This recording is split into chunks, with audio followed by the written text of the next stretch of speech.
సొంత గడ్డపై టీమిండియా దూసుకెళ్తోంది. 5 టీ20ల సిరీస్ను మరో 2 మ్యాచ్లు ఉండగానే దక్కించుకుంది. మూడో టీ20లో న్యూజిలాండ్పై 8 వికెట్ల తేడాతో గెలుపొందింది. మొదట బ్యాటింగ్ చేసిన కివీస్ 9 వికెట్ల నష్టానికి 153 పరుగులు చేసింది. Glenn Phillips 48, mark Chapman 32, Santner 27 పరుగులతో రాణించారు. ఇక భారత బౌలర్లలో బుమ్రా 17 పరుగులు ఇచ్చి కీలక 3 వికెట్లు తీశాడు. రవి బిష్ణోయ్ సైతం 18 పరుగులు ఇచ్చి 2 వికెట్లు తీశాడు. పాండ్యా 2 వికెట్లు పడగొట్టాడు. లక్ష్య ఛేదనకు దిగిన టీమిండియా రఫాడించింది.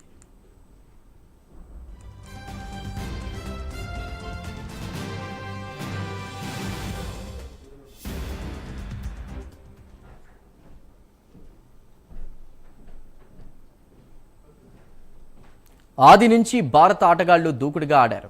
అభిషేక్ శర్మ 14 బంతుల్లో హాఫ్ సెంచరీ పూర్తి చేశాడు. మొత్తం 68 పరుగులతో నాట్అవుట్గా నిలిచాడు. సూర్యకుమార్ 57 పరుగులు చేశాడు. దీంతో భారత్ 10 ఓవర్లలోనే 2 వికెట్లు కోల్పోయి లక్ష్యాన్ని ఛేదించింది. ఇషాన్ కిషన్ సైతం దూకుడుగా ఆడాడు. 13 బంతుల్లో 28 పరుగులు చేశాడు.